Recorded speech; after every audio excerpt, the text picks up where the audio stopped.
This course comprises a book entitled Persian Language Teaching. In Persian آموزش زبان فارسی. تمرین 59. بشنوید و تکرار کنید. از ترس خشکم زد. با تو هستم. چرا ماتت برده است؟ با تو هستم. چرا ماتت زده است؟ هر وقت که این بچه یتیم رو میبینم خیلی قصم میشه.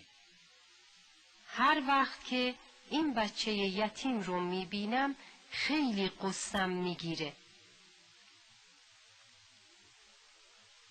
ببینم وقتی که پول نداری قصته؟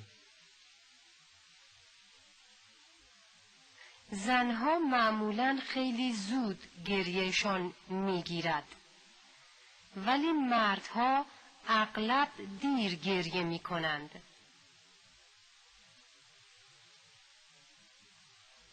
منصور آدم شوخی است. حرفهای بامزه میزند.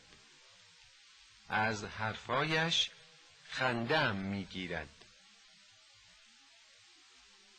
من حیفم می آید این خانه را بفروشم. خیلی سختش است این راه دراز را هر روز پیاده برود. نمیدونم چرا امشب خوابم نمیاد.